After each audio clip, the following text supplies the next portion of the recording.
नमस्कार दोस्तों। तो आज हम आए हैं आपके सामने एक बार फिर लेकर अपना नया वीडियो। और ये वीडियो बना रहे हैं हम यमुना अथॉरिटी की जो स्कीम चल रही है RPS 08 उसके ऊपर। इससे पहले भी हम एक वीडियो बना चुके हैं हम अपना RPS 08 में। तो आज हम इस वीडियो के अंदर कवर करेंगे जो हमारे क्लाइंट्स हैं हमसे क्वेश्चंस पूछते हैं। काफ़ी नए क्वेश्चंस हम लेके आए हैं। इसमें जो क्वेश्चंस होंगे, रीसेल प्राइस, क्या रीसेल प्राइस चल रहा है, कौन कौन अप्लाई कर सकता है, और सिंगल नेम से अप्लाई करें, जॉइंट नेम से अप्लाई करें, लोन कैसे हो सकता है, कौन सा प्लॉट साइज भरना चाहिए, क्या भरना चाहिए, रीसेल हम कर सकते हैं या नहीं, और भी बहुत सारे क्वेश्चंस हैं जो इसमें हम कवर करेंगे। तो पहले मैं थोड़ी सी आपको बेसिक जानकारी दे देता हूँ इस स्कीम के बारे में। ये यमुना अथॉरिटी के जो प्लॉट्स आ रहे हैं ये कुछ सेक्टर्स हैं 16, 18, 17, 20 इन सेक्टर्स के अंदर आ रहे हैं। और क्या क्या साइज आ रहे हैं इनके अंदर मैं बता देता हूं आपको। इसमें 120 मीटर है, 162 मीटर है, उसके अलावा 200 मीटर है, और फिर 300, 500, 1000 मीटर और 4000 मीटर के साइजेस हैं। इसमें हमारे पास 2000 स्क्वायर मीटर का साइज अभी नहीं है। टोटल 361 प्लॉट्स हैं जो यमुना अथॉरिटी ने इस स्कीम में लॉन्च किए हैं। और जो स्कीम ओपन हुई थी ये हुई थी हमारी 5 जुलाई 2024 को, और ये स्कीम क्लोज हो रही है 5 अगस्त 2024 को। लगभग एक महीने के दौरान ये स्कीम चली है। अब हम जो आज हम बात कर रहे हैं ये ऑलमोस्ट 4 अगस्त का वीडियो है। शायद हम आज या कल इसको अपलोड करेंगे 5 अगस्त तक। तब तक ये स्कीम क्लोज हो चुकी होगी अगर एक्सटेंड नहीं होती है तो। अलॉटमेंट रेट की बात करें तो इसमें जो अलॉटमेंट रेट है वो 25,900 का है। तो सर्किल रेट और अलॉटमेंट रेट दोनों सेम इस बार है, वरना तो थोड़ा सा डिफरेंस होता है। जो प्रीवियस ईयर्स की जो स्कीम होती है अगर हम उनसे कंपेयर करें तो थोड़ा बहुत डिफरेंस इसमें होता है। तो मैंने आपको काफ़ी जो बेसिक इन्फॉर्मेशन है इस स्कीम की आपको बता दी है। और अगर हम कंपेयर करें पुरानी स्कीम से, लास्ट ईयर 1000 प्लॉट थे और लगभग 1.5 लाख के करीब जो एप्लीकेंट्स थे उस स्कीम के अंदर थे, उनसे कंपेयर करें तो इस बार प्रोबेबिलिटी बहुत कम है। इस बार लगभग 360 प्लॉट हैं, और इस बार जो एक्सपेक्टेड एप्लीकेंट्स हैं वो लगभग आपके 1.5 से 2 लाख के बीच में एक्सपेक्टेड हैं। देखिए कल क्या होता है। जो स्कीम जो क्लोजिंग वाले कुछ लास्ट के फ्यू डेज होते हैं उसमें काफ़ी लोग अप्लाई करते हैं। और अब एक क्वेश्चन बहुत जो हमारे क्लाइंट्स हमसे फ्रीक्वेंटली पूछते हैं कि कौन से सेक्टर में अप्लाई करना चाहिए। तो इसमें हमें सेक्टर की चॉइस नहीं मिलती है, इसमें आपको जो है प्लॉट्स की चॉइस मिलती है। अगर आप मान लीजिए 120 मीटर का अप्लाई करते हैं तो 120 मीटर वाला जो प्लॉट होता है, 120 मीटर वाले आपके केवल 2-3 सेक्टर्स के अंदर हैं। 120 मीटर वाला आपको मिलेगा सेक्टर 22D के अंदर मिलेगा 120 मीटर वाला। फिर उसके बाद आपको सेक्टर 18 में भी हैं 120 मीटर के। उसके बाद आपके 17C के अंदर भी 120 मीटर के प्लॉट्स आ जाते हैं।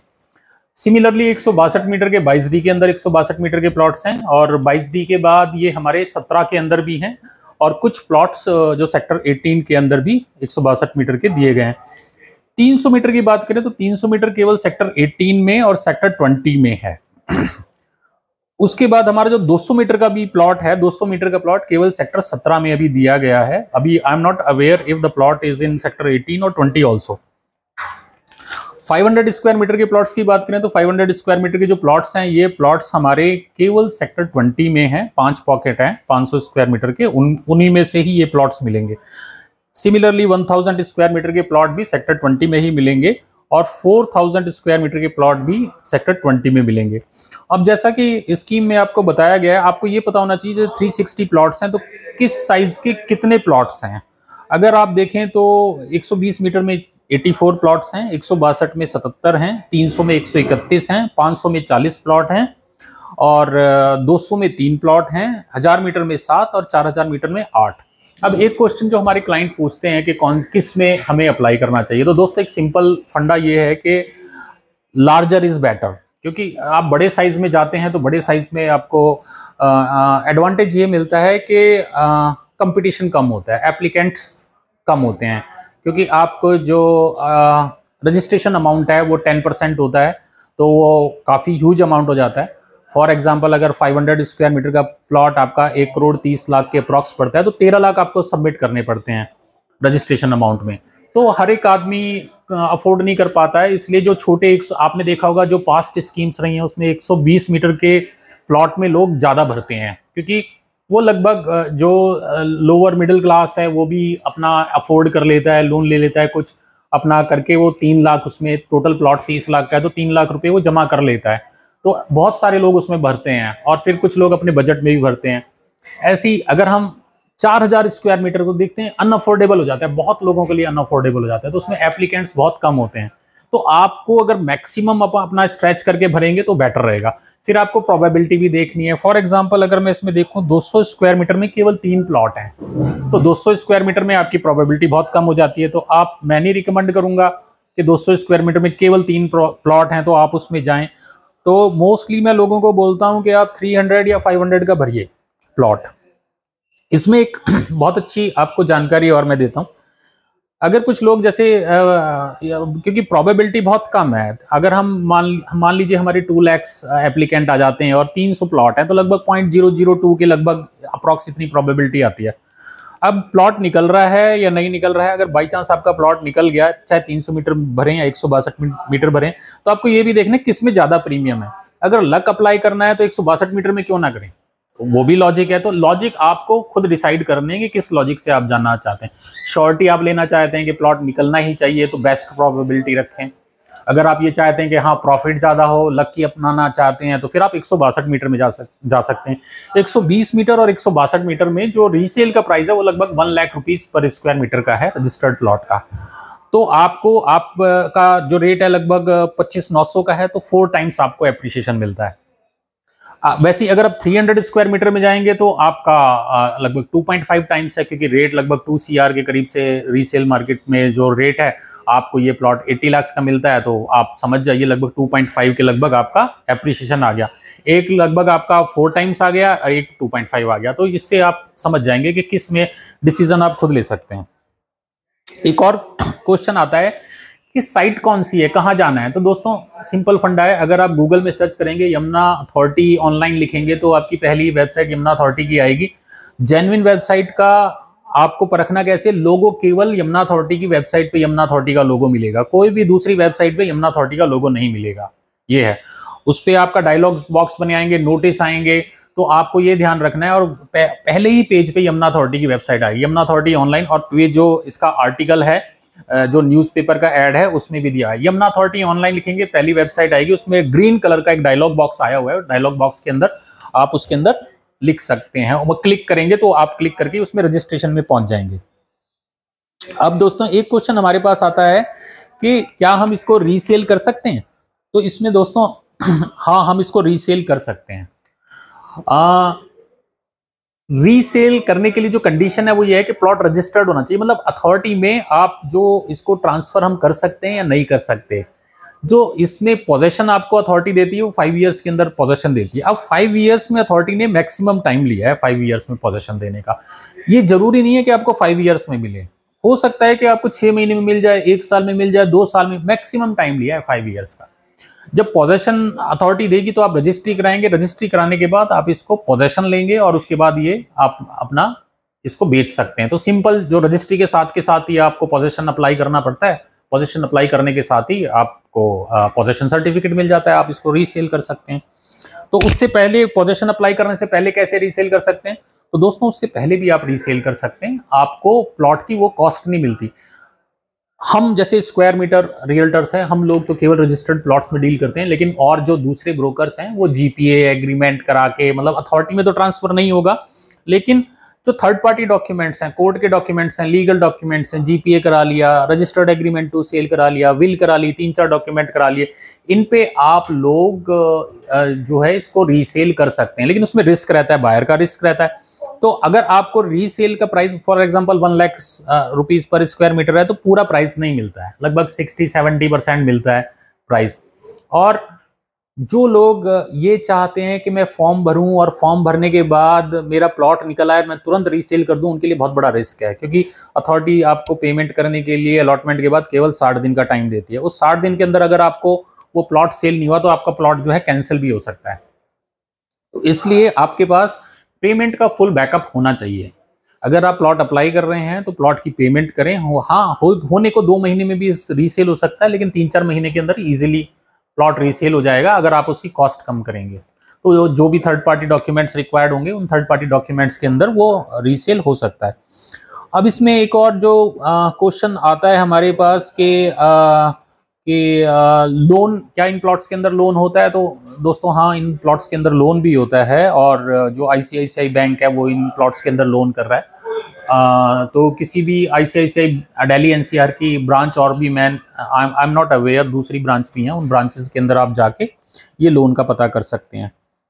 जो पेमेंट कहाँ से करें, तो पेमेंट में ऑनलाइन करें या ऑफलाइन करें, तो इसमें आपके पास दोनों ऑप्शन आते हैं। आप ऑनलाइन भी पेमेंट कर सकते हैं और ऑफलाइन भी पेमेंट कर सकते हैं। आप जब अथॉरिटी की वेबसाइट पे जाएंगे तो वहाँ पे सबसे पहले आपको रजिस्ट्रेशन करना है। 600 रुपीज़ दे के आप रजिस्ट्रेशन कर सकते हैं। एक बार आपने रजिस्ट्रेशन किया तो जो फॉर्म होता है वो अनलॉक हो जाता है और फॉर्म एक्टिवेट हो जाता है। उसके बाद एक्टिवेशन के बाद आप पूरा फॉर्म भरते हैं, अपने आधार पैन अपडेट करते हैं, उसमें आप अलॉटी की इंफॉर्मेशन भरते हैं, हैंडीकैप्ड है जो भी उसके अंदर अपने फॉर्म्स वगैरह फिल करते हैं। और उसको करने के बाद लास्ट में आपको पेमेंट के ऑप्शन देता है। ऑनलाइन आप पेमेंट कर सकते हैं, साथ के साथ आप अगर आपकी ऑनलाइन पेमेंट सिस्टम है तो किसी भी ऑनलाइन पेमेंट सिस्टम से जो ऑप्शंस अवेलेबल हैं उससे पेमेंट कर सकते हैं। अदरवाइज उसमें दूसरा ऑप्शन है RTGS से चालान प्रिंट करके। तो RTGS करके और चालान प्रिंट करके भी आप उसमें अपना प्रिंट कर सकते हैं, चालान प्रिंट कर सकते हैं, उसे किसी भी बैंक में ले जाके वो फॉर्म भर सकते हैं। दोस्तों एक क्वेश्चन हमारे पास आया है कि एक केस है ये कि मेरे फादर अलॉटी थे, तो क्या मेरी मदर भर सकती है? दोस्तों नहीं। अगर आपका किसी का प्लॉट निकल आया तो वो प्लॉट आपका किसी भी स्पाउस का निकला है या इंडिविजुअल का निकला है, कोई भी उसमें भर सकता है। अगर आपके कोई भी नहीं भर सकता, फॉर एग्जाम्पल अगर आपके फादर का निकल आया तो उनकी स्पाउस जो है उनकी वाइफ नहीं भर सकती।